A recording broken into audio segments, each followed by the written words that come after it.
Eritrea is independent. Let me put it this way.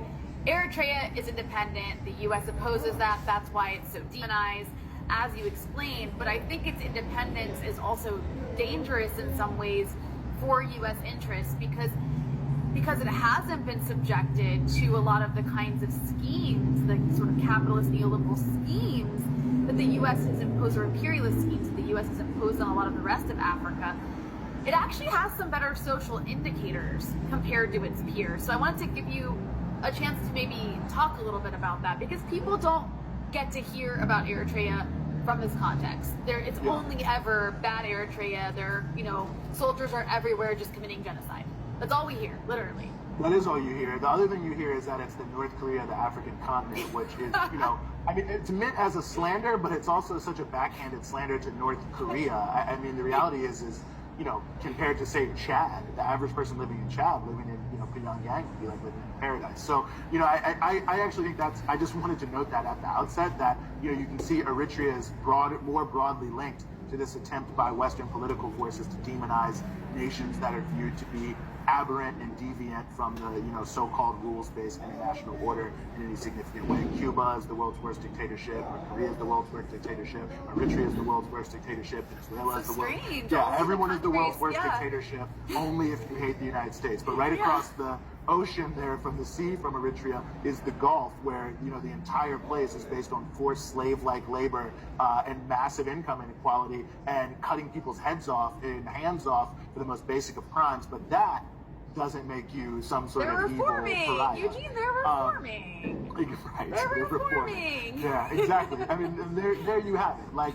But anyway, I say all that to say that I think it's important to recognize it, and there are a number of things you could say, but I think one thing that I think is worth noting in terms of the role Eritrea plays, and certainly the attitude that imperialism has taken towards it, certainly in the context of this conflict, is exactly what was said, I think it was just about a month ago, by the Eritrean representative in the conference of the LDCs, the least developed countries. And they made a really important point in the Eritrean contribution that I think speaks very much to this. They said in the entire time, I believe it's 50 years, that the LDC group has existed, and it exists in the context of a range of international frameworks. And the entire time the LDC group has existed, only 2 countries have graduated from the least developed countries. And the Eritrean representative says, well, why is that? And they go on to say many other things. And I think it's worth reading. It's a very short thing, their presentation there. But I think that in and of itself is key. And you could also see this in the contribution they made to the United Nations General Assembly this year, where they are very clearly stating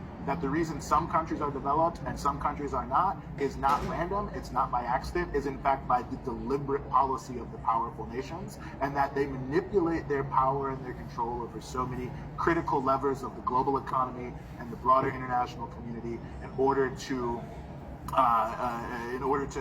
keep this enforced poverty, this enforced underdevelopment as the state of affairs for the whole world. And so obviously, for the point of view of the United States, they hate all countries who point this out, and Eritrea, even though it's never talked about, is one of these countries that points this out, and I think that's one of the main reasons that they have been demonized, isolated, and why, of course, there is a deep fear by the United States and others about what it would mean for Eritrea to play a bigger role, not just in the Horn of Africa, but if they're playing a bigger role in the Horn of Africa and in the State of Africa, and as we can see now as part of the Friends of the UN Charter group started by Venezuela and China, it also starts to break their isolation and allow them to receive more assistance from countries that don't want to tell them exactly what to do, because one of the main principles in Eritrea is that they don't take aid that doesn't conform to their own development approach, which is to produce, it's focused really mainly on the fundamentals and the foundation of the base and build up from there. So to put sustainability on the table, to put food sovereignty on the table as a major issue, the development of basic education, the development of technical and higher education, the development of healthcare systems,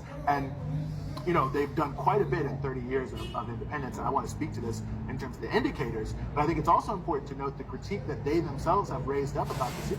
South Africa, Angola, Zambia, Malawi, and Mozambique. Now, I want to just reiterate some of what I just said.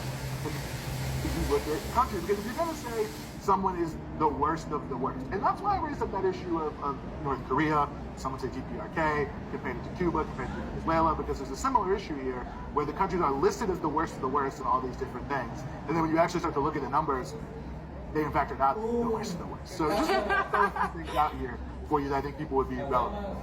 And again, sorry for looking at my notes, but again, I want to get it right about Eritrea here. Eritrea has a higher literacy rate than Pakistan, Nigeria, Egypt, Mali, Niger, and Sudan. They have a higher life expectancy than Nigeria, South Africa, Angola, Zambia, Malawi, and Mozambique. Now, I want to just reiterate some of what I just said.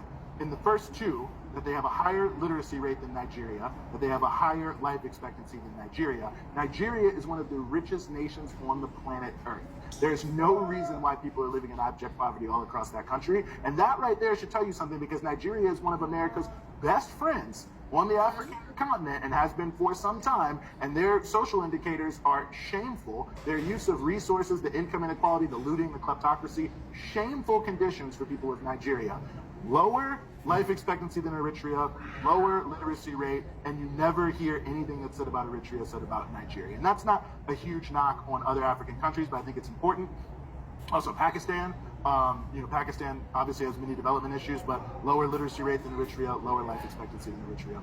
When you look at access to improved drinking water, this is a big issue in Eritrea. It's one of the main things that they're working on is access to water, access to more sanitation facilities. I think it's something like 54% of villages now or communities are open defecation free, which is a big thing that was celebrated this year by some of the UN agencies that Eritrea had accomplished. And that's a big thing. So improved drinking water, this is a huge issue. That's something that they're focusing on. So more people in Eritrea have access to improved drinking water. Safely managed water. That's actually, this is a different one.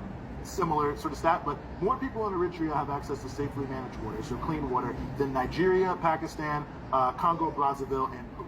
So again, there you go. And again, you look at the issue of infant mortality. There's a lower infant mortality in Eritrea than in Nigeria, India, Pakistan, Mali, Zambia, Benin, Burkina Faso, Sudan, Uganda, and Chad. And there is a higher employment to population ratio, which is basically the number of people who are of working age that are actually working rather than just sitting around idle and unemployed, than Nigeria, South Africa, Pakistan, El Salvador, and Colombia. So, and when you mentioned a lot of the countries that you're mentioning are very strong U.S. allies. Again, I just think that's a really important